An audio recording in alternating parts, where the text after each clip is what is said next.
Bye.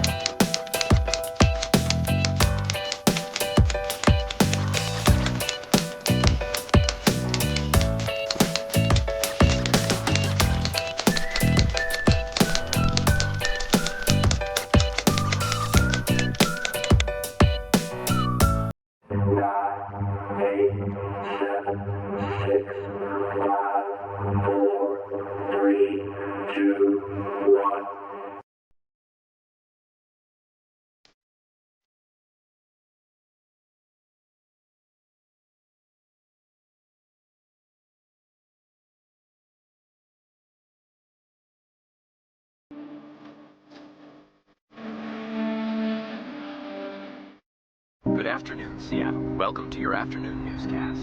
We're here to bring you stories that matter most. Today marks the 16th anniversary of the tragic genocide. Commemorations are being held all around the world.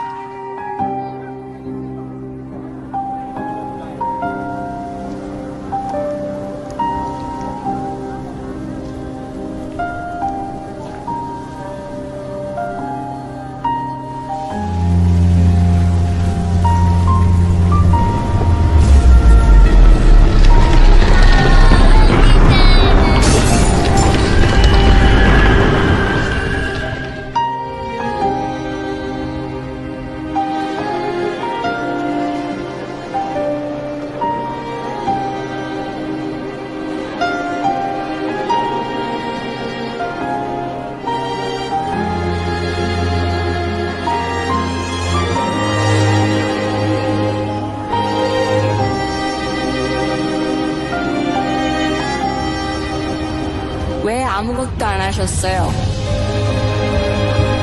Was hast du während des Völkermords gemacht, Großvater?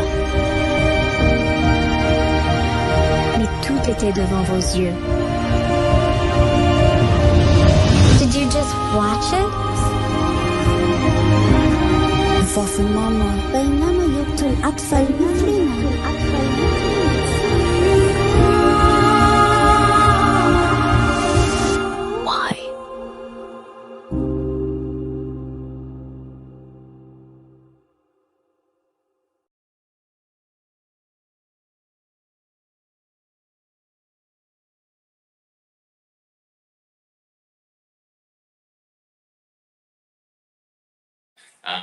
It means so much to us to have your support tonight. And a big thank you to the Islamic Association of Greater Detroit for hosting, and Dr. Shaw for being willing to speak. Again, this is a big night for us, and we're really happy to have you here. So thank you so much. Again, this is in the service of interfaith unity and peace. And one day, hopefully, we will have a national holiday that reflects those values. So again, thank you for coming. I'm going to spend just a moment talking about Farhat because she humbly and assertively asked me not to make this all about her. So I won't do that. But I will say this. Farhat has lived a life of service. She has been involved with and spearheaded a number of initiatives, including women's rights issues, animal welfare, initiatives to end poverty and homelessness. It has been an honor to work with her, and I very much look forward to continuing to work with her in 2025 and beyond. She has a very noble goal of, again, fostering and promoting interfaith unity, and I feel very honored to be working with her.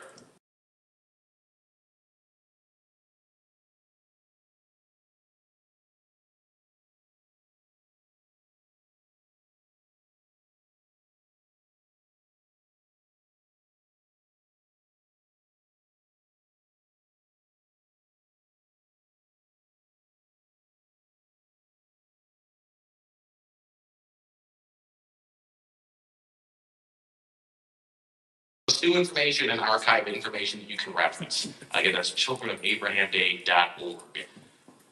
So one of the key features of the website, but also the mission of Children of Abraham Day in general, is education. We strongly believe in the power of education to promote interfaith unity. In other words, having a very clear understanding of our commonalities, the history of these traditions, how they intertwine, is a key part of how we're going to move forward. In other words, how we create that sense of togetherness, belonging, and unity. So on the website, you will find that we have a number of educational resources that we've developed for grades K through 12. Let's see if I can try to click on this here. Great. So if you go to the website, again, we kind of have it organized this way. I'll click on this link just so you get a taste of what this might look like. Building the anticipation. Okay, so here's some lesson plans that we've developed. Again, they have different learning goals based on age. Again, all of these are viewable in full on the website, which is childrenabrahamday.org. But again, we have some visual aids here. And again, it's very important that we broke these down by age level. So again, that's K through 12. Scroll for just a moment here. That's Farhat's poem, which is beautiful. Here's a little mini language lesson. So again, this is just an example, one of many sorts of educational resources that you can find on the website.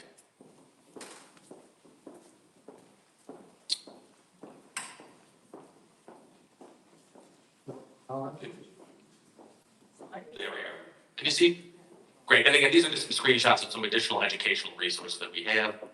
Another key part of our educational outreach is a very nice relationship we developed with an organization called Wayne Resin, which is the Regional Educational Service Agency.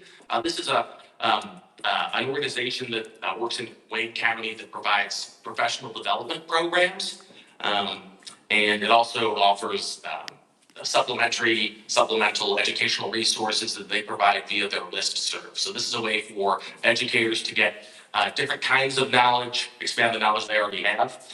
This has been a very nice relationship. Farhat has been able to network with some of the educators that have taken part in these programs, and they in fact have also helped us develop lesson plans and educational materials. And again, I'll click on this just for a moment here. So here are some of the educators we've worked with. Let's click on one here. So again, just give you a taste. They have lesson plans that develop different objectives based on age level. This is a key piece of what we'd like to see moving forward and develop moving forward. So the goal here is that on the day itself, we'd love to see classrooms across the United States teach about the shared connection, the shared history between these monotheistic religions. But that's not exclusive to the day. We'd like to see this year round, just a better archive of resources that really teach the shared history. So if there are any educators in the room, or if you know an educator and you think they'd be willing to help us create some new content, this is an ongoing mission of ours. We really want to develop an archive of resources that we continue to build will benefit our mission, and again, create a very strong foundation about the commonalities between the faiths. Another key part of this, of course, is the government aspect of this. In other words,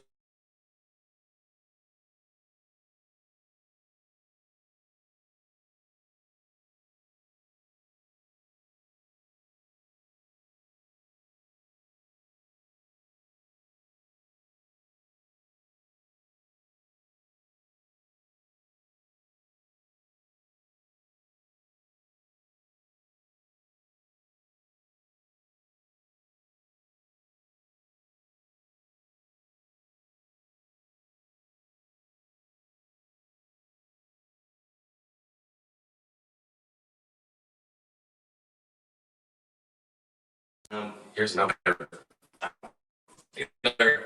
nice victory that Farhat was able to achieve. She's working with Debbie Staff now, who was nice enough to say some very kind words on the congressional record. That's a signed version of the congressional record with her kind words that you again can read in full on childrenabrahamday.org and also our Facebook and Instagram pages.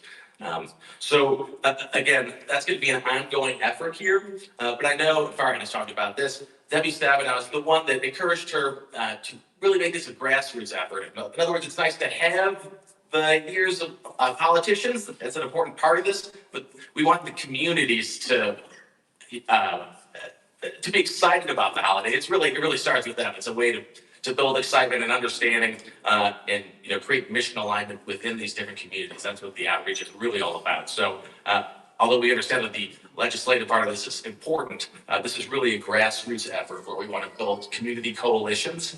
That's really what's going to drive this forward. And that's what's so important about tonight, which is, again, why we're very grateful you all have taken some time to visit us tonight and help us celebrate. The last thing I'll touch on here is that is how we sort of interface with the community. We are on social media, so that's Facebook and Instagram, and we've been using these platforms in two ways. So sort of like the website, we post updates here. We really want to frame these platforms as forums for interfaith discussion. So we'll post facts about Abraham, historical facts that people might not know about how the faiths are connected. Sometimes this is the geographical information. Farhat has posted through her travels some nice images of things that are relevant to the different faiths. We talk about those different sites that she's visited. So again, sort of like the website, this is where we post updates and can pose questions, invite discussion. But the other side of this is we want you guys to be part of this. So if you have travel photos that you think would help further the discussion here and teach someone something, we want you to post those on our pages. If you have a favorite prayer that's resonated with you, we want you to post about that. If you have a religious event that you think is relevant to our mission, we want you to share that on our pages. We do the same. We try to highlight different events going around in the area, but we want you to use our pages as the hub, as the forum for these interfaith discussions. So, this can be such a wide range of things. Again, this could be maybe a regional dish that maybe you want people to know about that's your favorite. This could be a piece of music, again, a prayer that you think is especially resonant to you. It could be anything you want it to be, but we really want to grow the following that way. It just has to be a place for respectful interfaith discussion. That's really important. So you'll notice here, having said that, there are QR codes. Oh, here's one for Facebook. Normally a speaker will say, please don't play on your phones while they're talking. But I'm going to invite you all now to play on your phones for a second and maybe scan one of the codes you see here. We would sure love if you can follow us on Facebook. I have one for Instagram coming up here in just a moment. But again, that's really important to help further our mission. We, of course, will be providing updates that way, but you are part of the conversation. We're inviting you in to share what you know about the faiths and what your experiences are. There's the Facebook QR code again. No pressure. I'm just going to stand here for just a moment and smile at you. No biggie. So there's a fine line between peer pressure and community. Okay. There's this one too. There's Instagram. I will also say, if you're not on these social media platforms, it's not hard to join. It would really help us out. The other thing too is if you don't want to scan the QR code or it's not working for you, you can find us on Facebook and Instagram by searching Children of Abraham Day. That's on Facebook and Instagram. That was my little presentation. Thank you so much for listening, and thank you so much for being here. This is a wonderful evening. I'm very excited to turn this over to Farhat now. I'll put this back.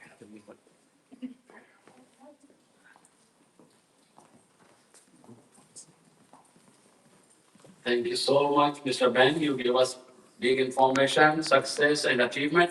Now I would like to invite founder, Mrs. Farhat Qazi. So give us, please.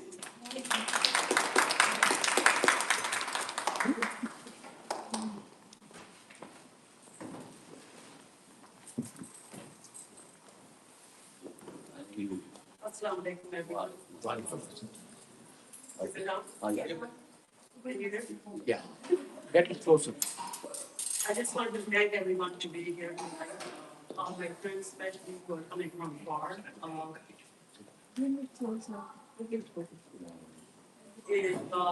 This night, it's really happening because of the shop. We encouraged and supported this idea.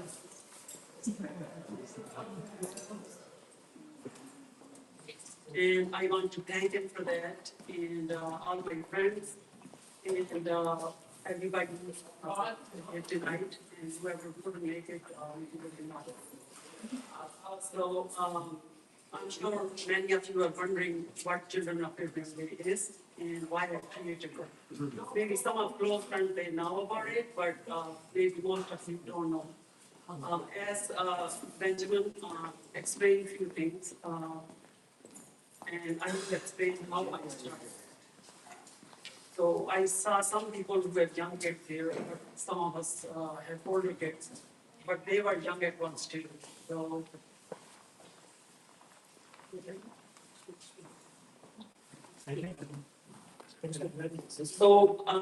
when my daughter was in middle school, in sixth, seventh grade, and in middle school, they teach world religions. And she was learning about other religion when it comes to Islam, and the kid sitting next to her told her, I already have bad feelings about this religion. And she came home and she told me, and I was just thinking for days, what should I do? Then I weighed my options, and okay, maybe I can take her out from their school, or should I go and talk to the principal or teachers, or should I take maybe serious actions against them? Then I came home and I asked my daughter, should I go and talk to your teacher? She said, no, Mom, because they will be mean to me. How a young mind have that sense that if you talk about this matter, they will be mean to her. And then I think for many days, what should I do? And I was looking at all the options I was laying down. But then I thought, what will be the outcome? Or what will be the impact if I do that? And then I was thinking for days, okay, what action should I take? And then I came to this. It was a difficult journey, not an easy one. And especially being a woman in cultural norms. And the religion portion of it being male dominated, and I don't mean to offend anyone, but that is the ground reality.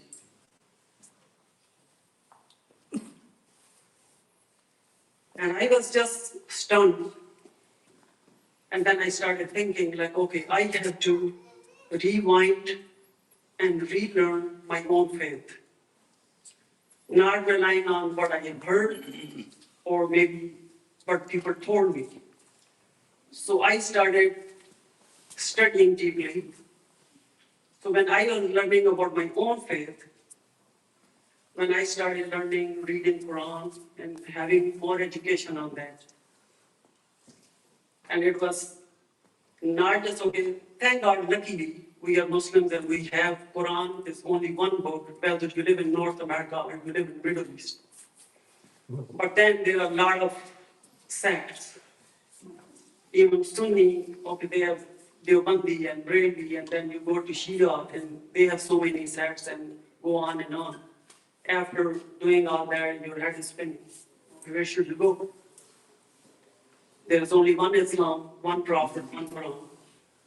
So then I started studying more to Torah. And same thing. These are conservative Jews, and these are progressive Jews, and these are Ashkenazi, these are Sephardi. So then you think, well, I thought it's only one Judaism and one Moses and one Torah. Then I started learning about Christianity as well, and same thing over there. But then I didn't give up. I said there has to be something which can connect. And then I was reading in Quran, Surah Baqarah, and Surah Ibrahim, and many other surahs, Abraham is mentioned. And when you read the Old Testament, same thing. The first chapter, book of Genesis, Deuteronomy, Abraham is mentioned. Same thing in Bible, Matthew, Mark, and Luke, Abraham is mentioned. And then I was thinking like, how come like, okay, in all these three books, Abraham is mentioned, 8.25 billion people in the world right now, and 2.35 Christians, 2.35 billion Christians, and 1.8 billion Muslims, and 15.8 million Jews. When you combine them, it is almost like half of the population of the world. And if they can all agree on one figure, Abraham, peace be upon him, that is huge. It's not a small thing. Even, nowadays, if you go out for dinner, 5 people sitting on the table cannot agree on one dish. So for 4,000 years, we agree on one thing, and I think it should be acknowledged and discussed. And that was the day children of Abraham Day was born. But then you think like, okay, how are you going to put this into reality? And that was another journey to travel. For 7 years, I have been working.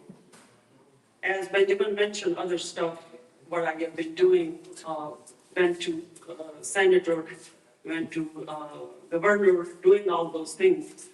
But then schools, my main focus was schools.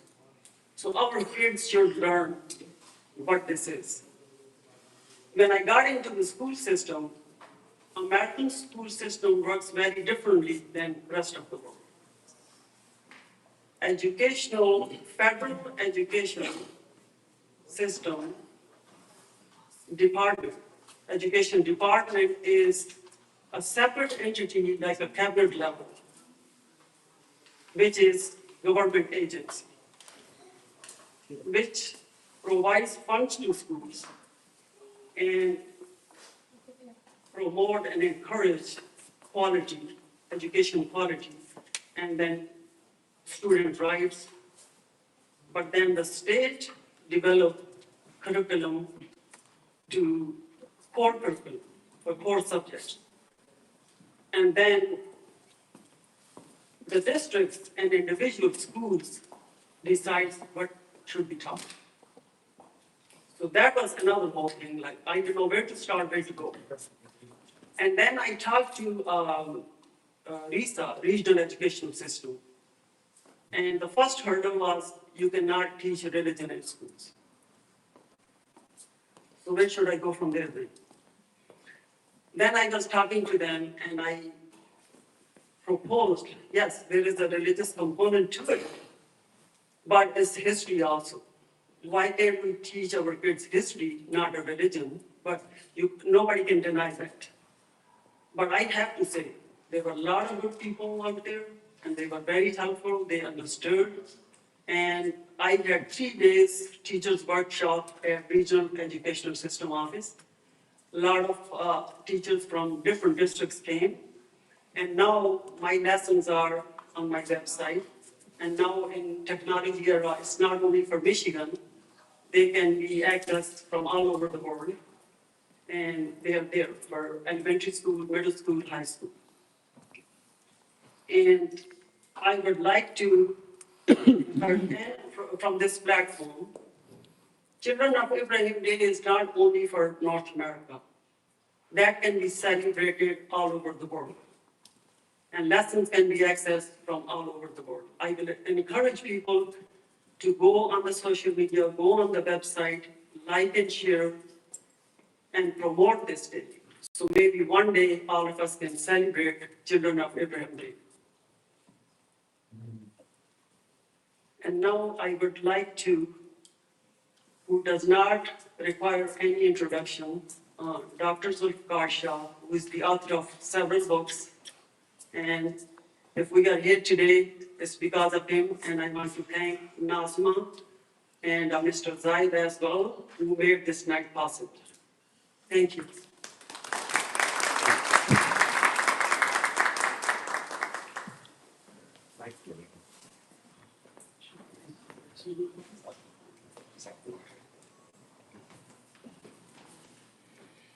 Alhamdulillah, wassalatu wassalamu ala Rasulillah. Wow, my job is in jeopardy tonight. Oh Oh man, I was thinking I'm a good speaker. And this is the first time I'm listening to Farhat Qazi. And I was waiting and saying, my God, she's very consistent. She's very good speaker. And I was thinking I'm the only guy who knows comparative religion. And somehow I seemed like she was following Torah. I said, come on, stop. Gospels. And then she mentioned the names of Gospels. So that's where I said, oh man, alhamdulillah, congratulations. May Allah subhanahu wa ta'ala bless you. You have done your homework. I really want to say a few words.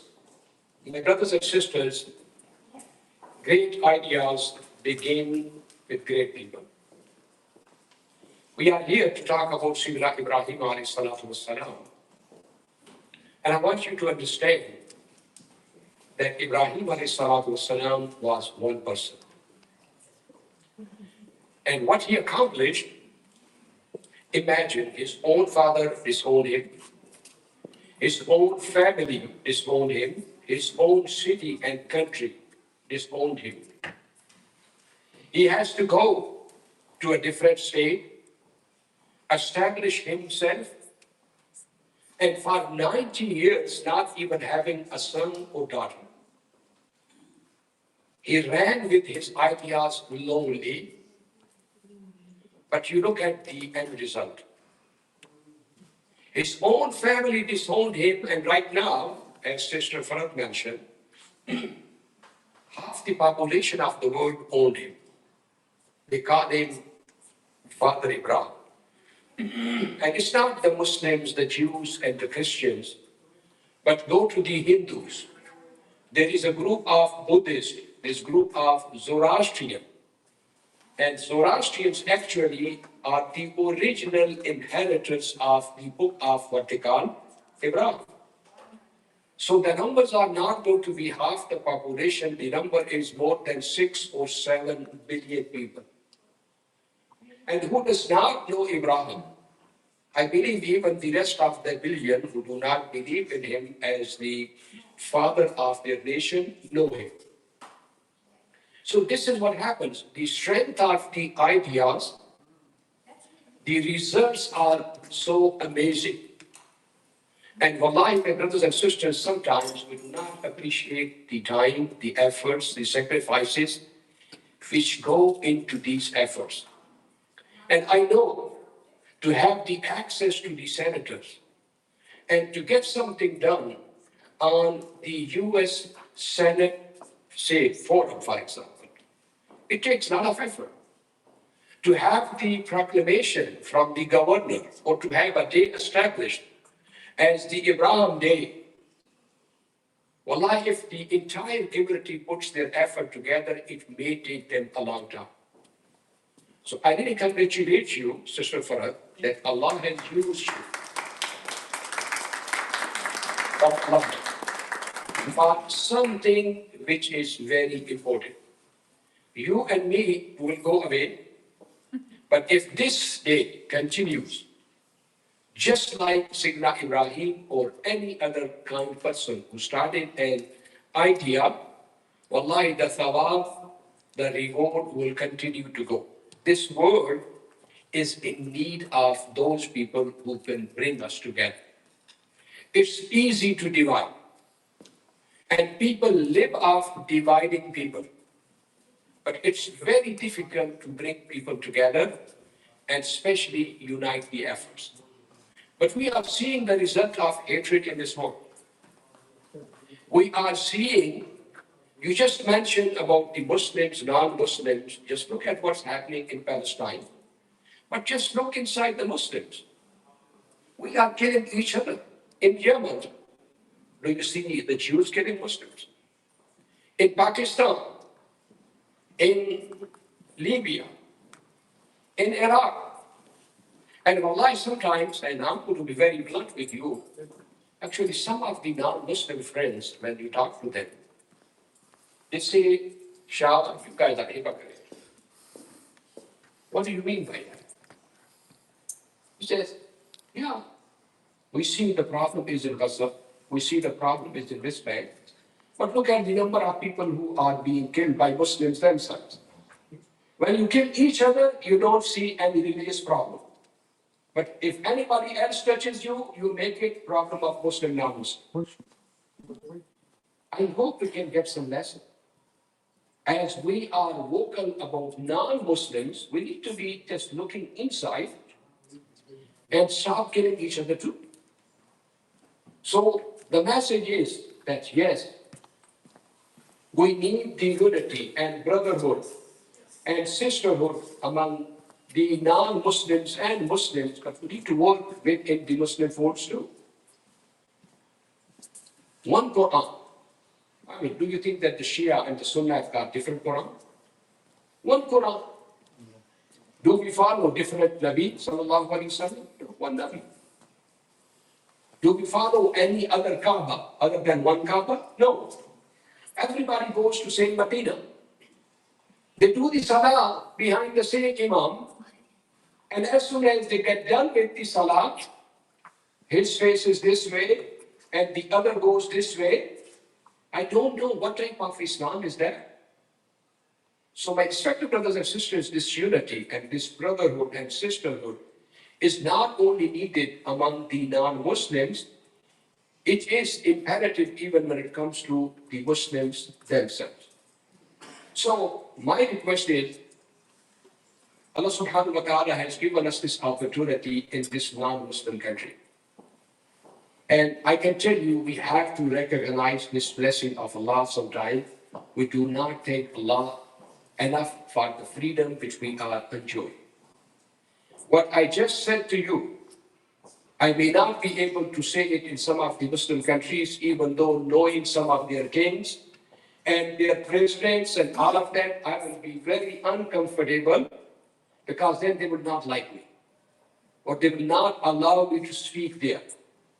This is the opportunity which Allah has given us here in this country. I can stand up, I can even criticize the president of the country, and I've called it so many times, Sleeping Joe, Genocide Joe. Nobody has come to arrest me so far, thank God. They may come, but so far, nobody has knocked at my door. Did you think poor Imran Khan, poor guy? I'm just giving an example. People are sitting in jails. Here, mashallah, you can afford to say something, you can build things. As long as you are not going against the system itself, which is the nation, you come to freedom of right. Do whatever you want to do. Here, you and me have the opportunity to begin those kind of relationships and dialogues which are not possible somewhere else. Wallahi, I can tell you, by means of education, you can share so much, you can make a difference on such a level, you cannot do it by F-16 or B-52s.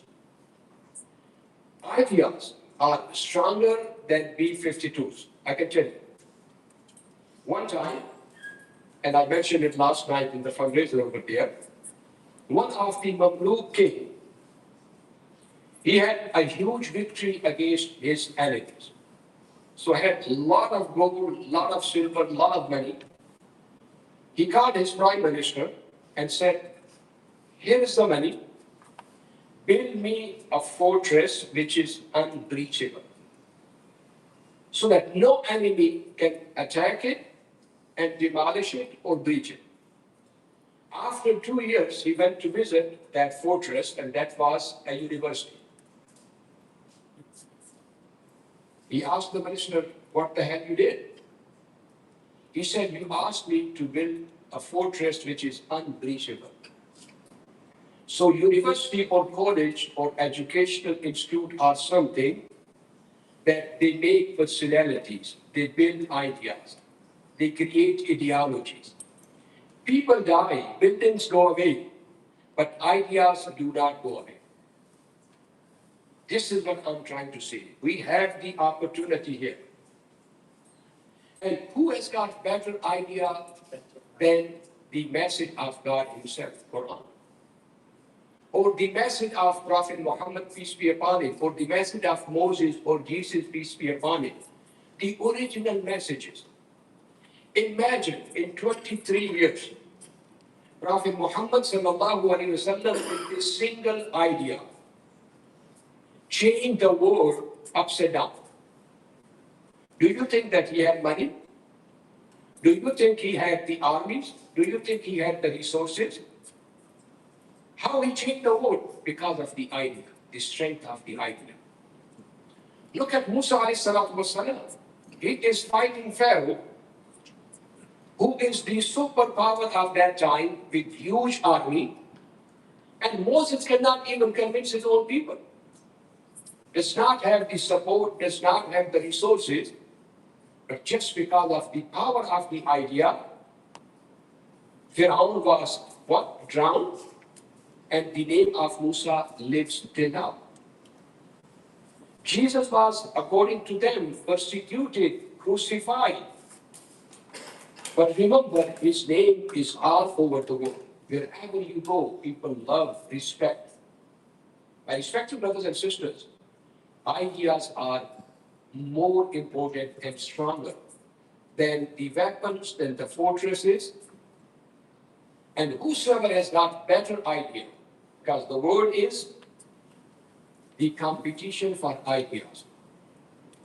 If you have got something strong, something lasting, something which will affect, you would see the consequences and the results.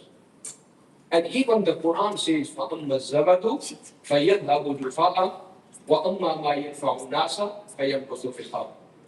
That the sponge, the Quran gives the example of the ocean sponge. That look at the sponge, when the sponge is coming, it's so high that when you look at it, people say, oh my God. But that sponge vanishes away in moments.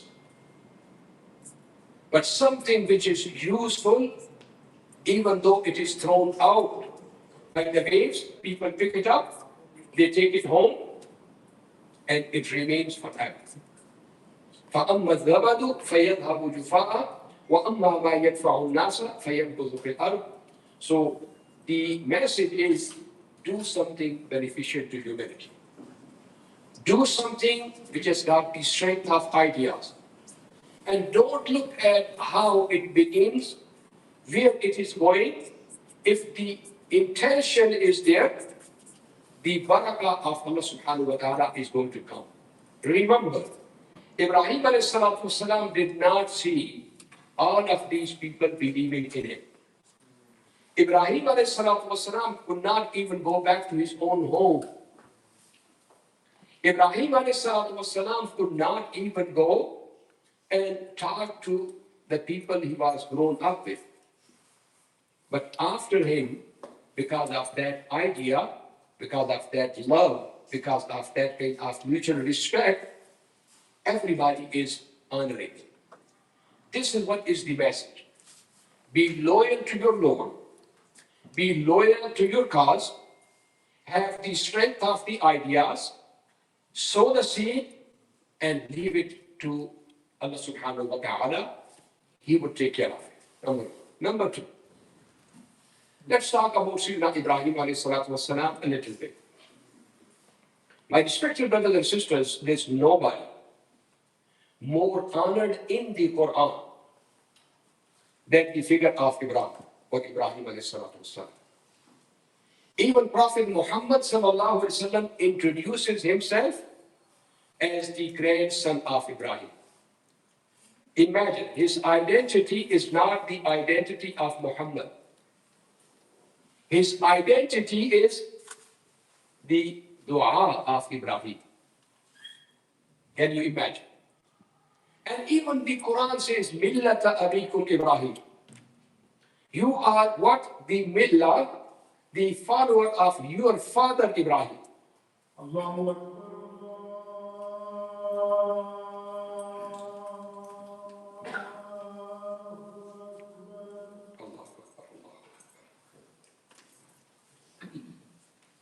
Allah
Subhanallah, just look at, we just listened to Adhan and we did the dua. And after that, I said, Allahumma salli ala Muhammad wa ala ali Muhammad. And you know, that's part of the dua.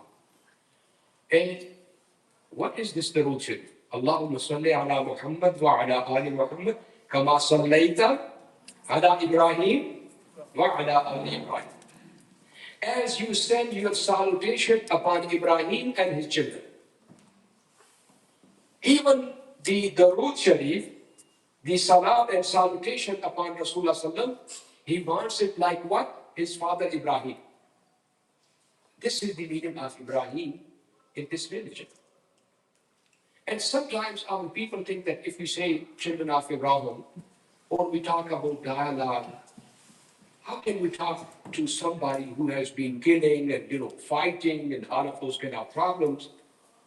I've been doing it for the last 45 years without losing the friendship with many of my Jewish, religious, Christian friends.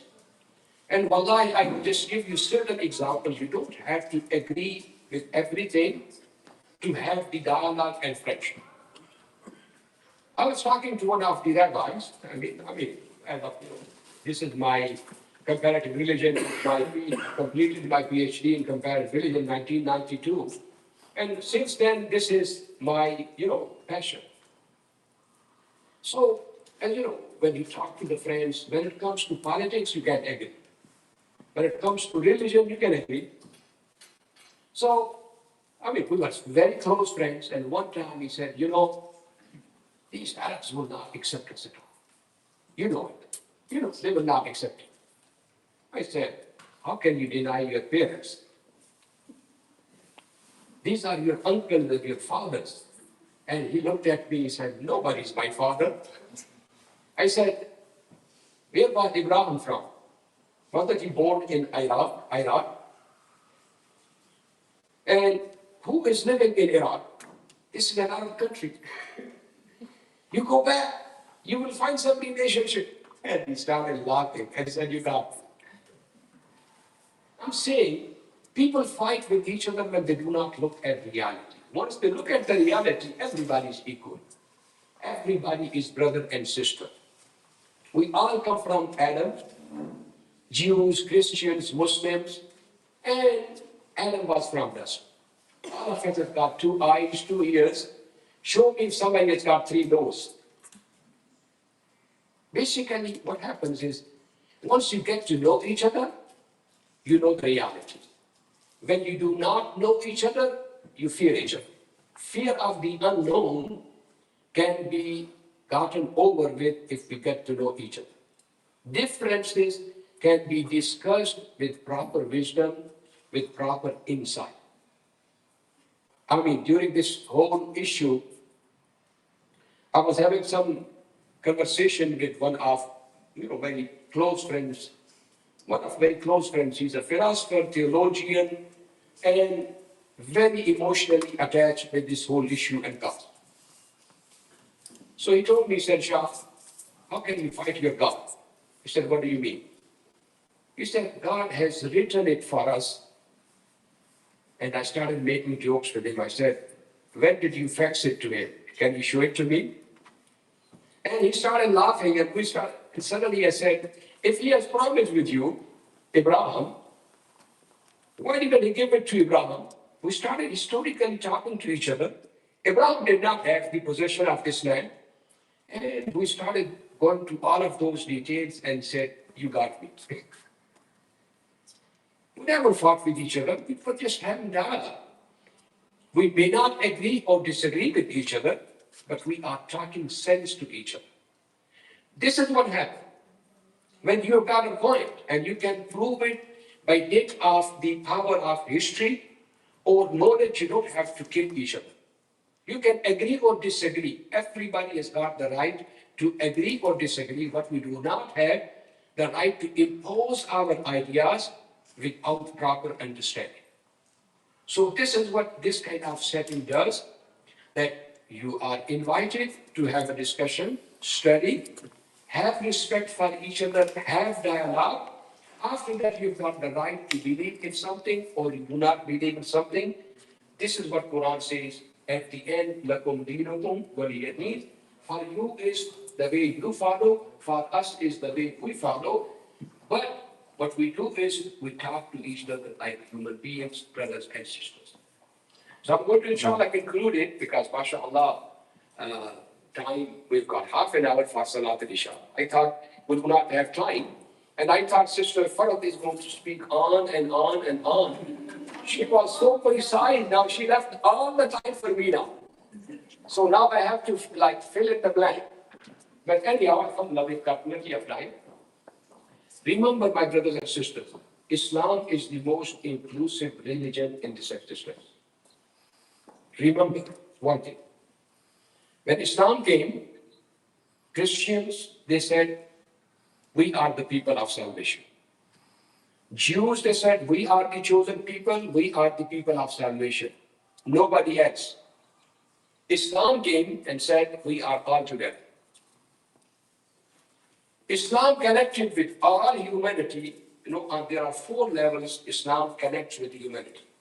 First of all, through Adam. Because Quran says, Ya ayyuhan-nasu ttaqu rabbakum alladhi khalaqakum min nafsin wahidah. We created you from one father and one mother.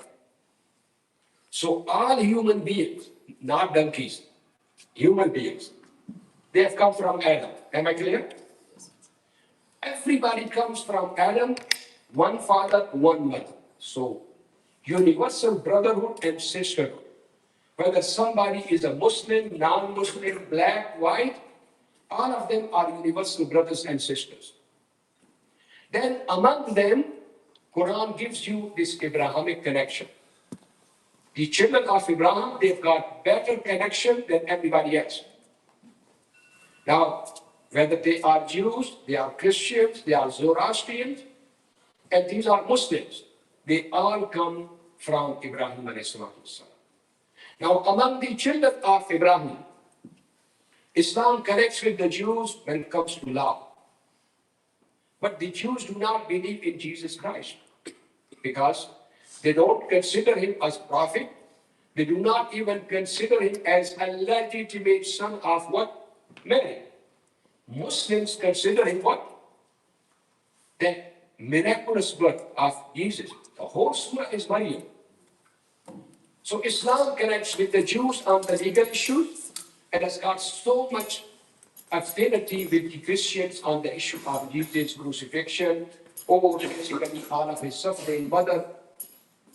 But then, after the children of Abraham and after having the relationship with the Jews on one side, Christian on side, the next is the Ummah of Muhammad sallallahu alaihi wasallam. That among the children of Abraham, the Ummah of Muhammad are closest to each other.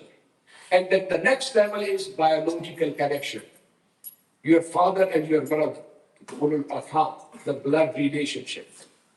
So Islam wants to include everybody. If somebody is not part of your family, that's part of your ummah. If that's not part of your ummah, they are children of Abraham. If they are not children of Abraham, they are children of Adam and Eve. Connect with everybody, respect everybody, behave with everybody like brothers and sisters. You can have your difference of opinions, but do not disrespect the humanity.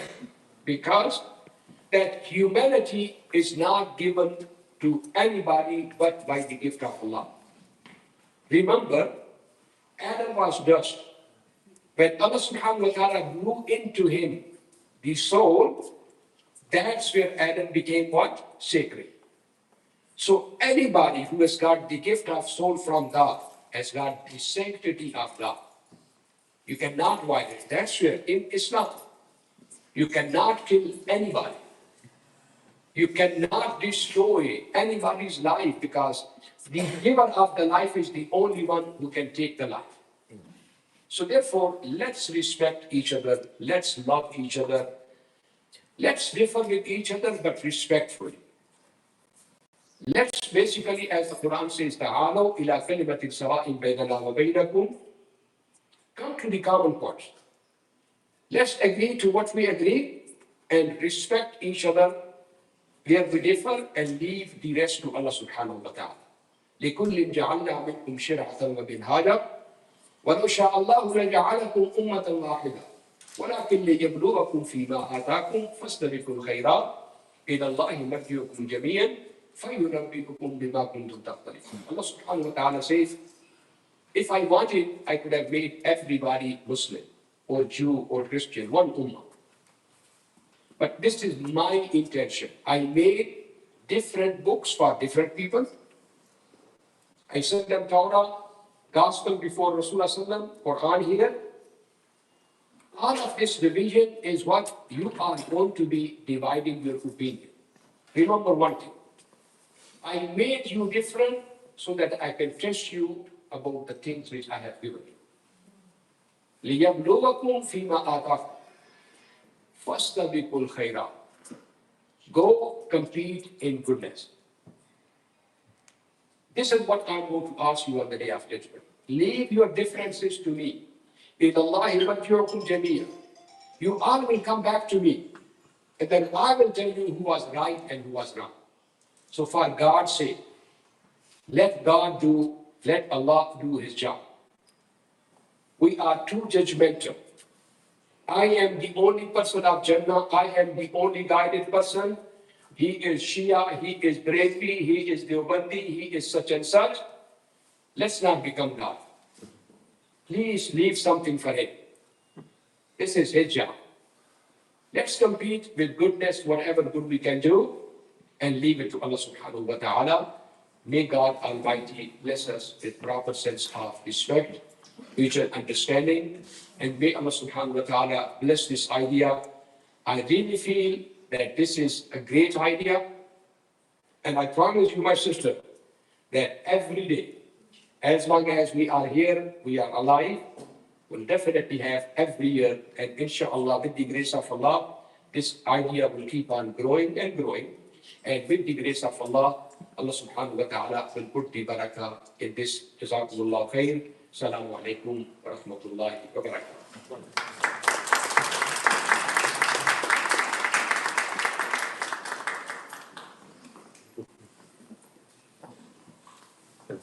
Thank you so much, Dr. Zulfikar Isha. You give us precious time. I really appreciate all of you come out and attend this celebration of Adam, Children's of Adam Day.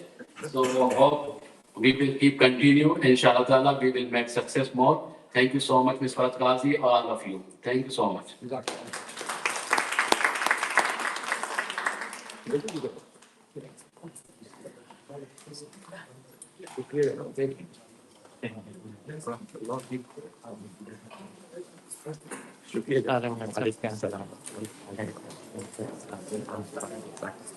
Hello.